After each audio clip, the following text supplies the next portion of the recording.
শায়কের বন্ধু শায়কের চ্যানেল থেকে একটা ভিডিও করেছে, তাতে বলছে যে এরা যা কাণ্ড করছে তাতে তো মানুষকে হেল্প করার আগে 10 বার ভাববে। এবার শায়কের বন্ধুর এই ভিডিওটা নিজের চ্যানেলে চালিয়ে দিয়ে হুবহু চালিয়ে দিচ্ছে ডাউনলোড করে, এবং তাতে প্রচুর ভিউ হচ্ছে। এটা এক ধরনের চুরি, প্রথম কথা। দ্বিতীয় কথা হচ্ছে, শায়কের বন্ধু কেন বারবার বলছে যে শায়ক বাঁচিয়েছে?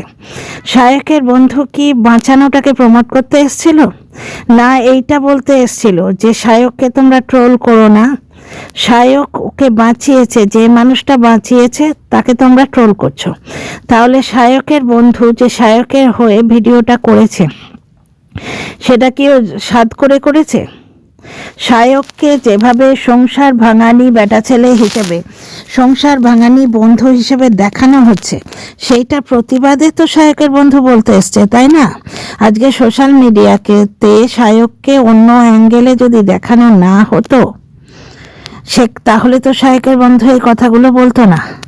2 নম্বর কথা, এই যে যারা শায়কের বন্ধুকে গ্রিল করছে এদের। দ্বিতীয় কথা, আর একটা কথা বলা হচ্ছে যে বন্ধুর যখন অত বড় বিপদ সে ব্লগ করছে। প্রথম কথা হচ্ছে, ব্লগার তো সে, তার কাজটা তো ব্লগ করা। বন্ধুর বিপদে সে সঙ্গে আছে, ব্লগ করার জন্যে সে অন্য কোথাও যায়নি। শায়কের কিন্তু অনেক বন্ধু আছে, এই লাবণী সরকার যে অ্যাক্ট্রেস, এও শায়কের বন্ধু। তারপরে তোমার আরও ওই দেবচন্দ্রিমা, ওরা ছিল গার্লফ্রেন্ড। শায়কের অনেক বন্ধু আছে, ব্লগ করার অনেক জিনিস আছে, ও ওখানে রয়েছে, হসপিটালে রয়েছে, সেটাও ব্লগ করছে। দেখো, আজকে আমরা যারা সাপোর্ট করছি, আমরা তো মনিটাইজেশন অন করে করছি, বা অপোজ করছি সেটাও মনিটাইজেশন অন করে করছি, তাই না? তো বন্ধু সময় যারা এমনি নর্মাল বন্ধু হয়, মানে ব্লগার বা সোশ্যাল মিডিয়া পার্সন না হয়, বন্ধুত্ব নিভানোর সময় তারা কি চাকরি বাকরি বাদ দিয়ে একেবারে মানে ঘর সংসার ছেড়ে দিয়ে চাকরি বাকরি বাদ দিয়ে ইস্তফা দিয়ে এসে সাহায্য করে? মানুষ নিজের দিকটা তো দেখবেই, তাই না? আচ্ছা, তারপরে আর একটা কথা হচ্ছে যে শায়ক ওদের বাড়িতে ছিল, ওই 2টো ব্লগ দেখা গেছে, যে একটা ব্লগে হচ্ছে ওই ক্রিসমাস ট্রি রয়েছে সাজানো নিয়ে কথা বলছে, সেখানে তোমার ছিল, প্রবাহ ছিল, বা প্রবাহর সামনে শায়ককে বেশি ইম্পর্টেন্স দিচ্ছে, এটা প্রবাহর মনে খারাপ লেগেছে। আরে ভাই, নিজেদের লেভেলে নেমে বিচার করলে তো হবে না, ওদের লেভেলে চলে। এই যে প্রবাহ তোমার পাইলটের চাকরি করে, প্রবাহর কি কোনো এয়ার হোস্টেস বন্ধু নেই? প্রবাহর কোনো এয়ার হোস্টেস বন্ধু পার্টি দিলে প্রবাহ কি সেখানে যায় না? ওদের লেভেলটা আমাদের মতো এত মানে সংকীর্ণ মানসিকতার লেভেল নয়, যে একটা কলিগ তার হাজব্যান্ডের সামনে যদি কোনো পুরুষ কলিগকে প্রাধান্য দেয়, হাজব্যান্ডের একবারে মানে সেই বুকে শক্তিশালের মতো লাগবে, তা নয়। এখানে হাজব্যান্ডেরও অনেক বন্ধু আছে, যেটা ও হয়তো ব্লগে এখানে দেখাচ্ছে না, দেবলীনা ওদের দেখাচ্ছে না, এখানে হয়তো ওদের বাড়িতে হয়তো আসেনি, কিন্তু প্রবাহর ব্যক্তিগত লাইফে নিশ্চয়ই কোনো মেয়ে বন্ধুও আছে। মেয়ে বন্ধু মানে এখানে গার্লফ্রেন্ডের কথা বলছি না, ছেলে মেয়ে ট্রান্সজেন্ডার, এই 3 প্রজাতি আমাদের পৃথিবীতে সৃষ্ট হয়েছে ভগবানের দ্বারা। বাঁচতে গেলে এই 3 ধরনের বন্ধু আমাদের ক্রিয়েটেড হয়ে যায়, সেই সেন্সে বলছি, নিশ্চয়ই আছে। এবার আমাদের সমাজে হচ্ছে কোনো পুরুষের সামনে তার স্ত্রী অন্য কোনো পুরুষকে বাড়িতে ডেকে আনবে, ভাবতেই পারা যায় না।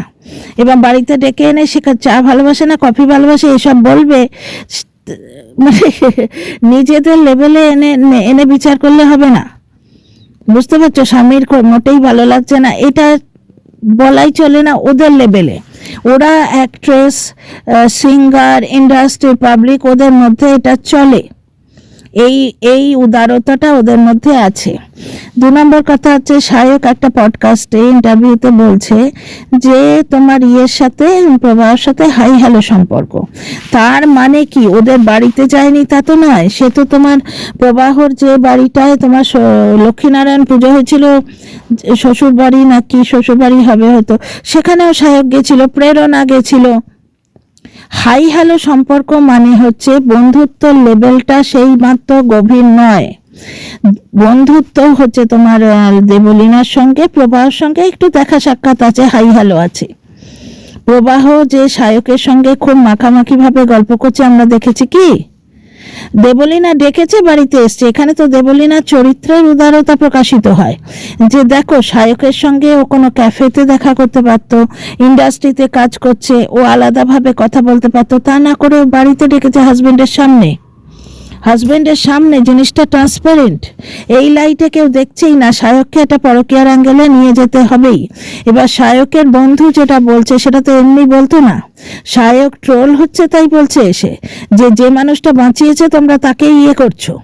দ্বিতীয় কথা হচ্ছে সুইগিতে সায়কের সামনে দেবলীনা সায়ককে দেখাচ্ছে সুইগিতে যে ওর বর সুইগি করে খাচ্ছে। এটা কেন বলছে? ব্যাপারটা হচ্ছে মানে কি, আমি যেটা বুঝছি দেবলীনার তরফ থেকে যেটাই তোমার পজিটিভ দিকে যাচ্ছে সেটা কেন বলছে, মানে কোনোভাবে প্রভাবকে সাপোর্ট করতে হবে এই জিনিসটা আমি ঠিক বুঝছি না।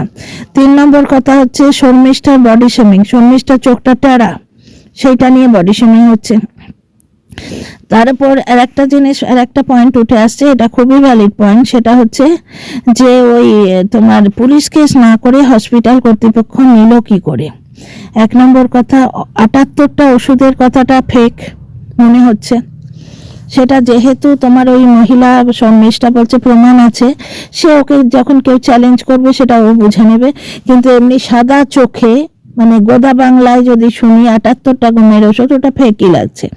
আর দেবলীনা দিদির বারবার লাইভ করাটা ঠিক হচ্ছে না, একবার বললো ঠিক আছে, বারবার লাইভ করে ভুল করছে, কারণ এটা দেবলীনার প্রতি দর্শকদের আক্রোশ তৈরি হচ্ছে, যে জায়গাটাও নিজের যোগ্যতায় তৈরি করেছিল এই জায়গাটা নষ্ট করে দিচ্ছে দেবলীনার দিদি।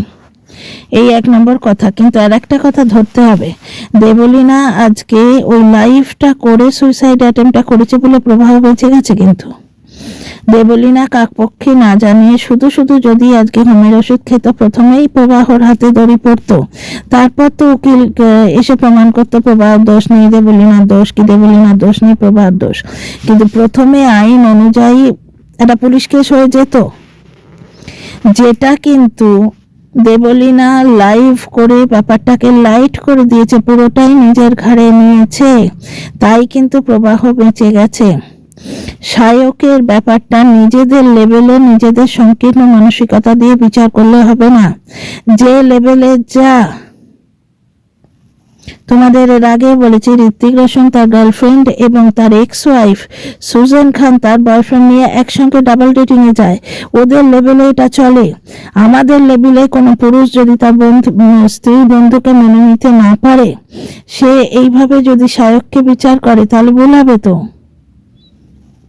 বা কোনো মহিলা যদি তার স্বামীর গার্লফ্রেন্ড তো ঠিক নয়, মানে মহিলা বন্ধুকে সহকর্মীকে মেনে নিতে না পারে, সে দেবলীনাকে বিচার করে, তাহলে ভুল হবে। আমাদের লেভেলে এটা চলে না হয়তো, যদি আমার কোনো অসুবিধা নেই, আমি এই দুটো জিনিস খুব নর্মাল ভাবেই মেনে নিতে পারি, কারণ ঘোমটার আড়ালে খ্যামটা নাচ সেটা দেখে বোঝা যায়।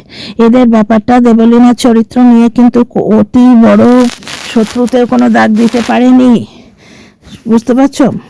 আর একটা জিনিস আমার বলার আছে, কন্ট্রোভার্সি ক্রিয়েটাররা হুবহু ভিডিওগুলো তুলে ছেড়ে দিচ্ছে, 20K 19K 50K সব ভিউ নিয়ে চলে যাচ্ছে, এটা কি চুরি নয়? তোমরা কি বলো?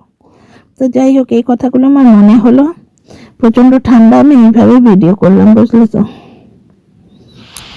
আসছি একটু পরে, সেখানে মুখ দেখিয়ে ভিডিও করব। বাই, লাইক শেয়ার সাবস্ক্রাইব করো, আর তোমাদের মতামতের অপেক্ষায় রইলাম।